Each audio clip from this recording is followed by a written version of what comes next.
गडमुडशिंगी येथील गोकुळ दूध संघाच्या महालक्ष्मी खाद्य पशु कारखान्यातील मोलॅसिस टाकीची साफसफाई करताना उष्म्यामुळे निर्माण झालेला विषारी वायू व ऑक्सिजनच्या कमतरतेमुळे चौघे कामगार गुदमरून बेशुद्ध पडले।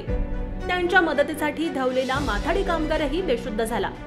जखमींना सीपीआर रुग्णालयात दाखल केलं असता संजय कांबळे वय वर्ष 58 या कामगाराचा उपचारापूर्वीच मृत्यू झाला, तर जखमींवर खासगी रुग्णालयात उपचार सुरू आहेत। दरम्यान संबंधितांवर सदोष मनुष्यवधाचा जोपर्यंत गुन्हा दाखल होत नाही तोपर्यंत मृतदेह ताब्यात घेणार नाही असा पवित्रा रिपब्लिकन पक्ष आठवले गटाचे जिल्हाध्यक्ष उत्तम कांबळे व अविनाश शिंदे यांनी घेतला।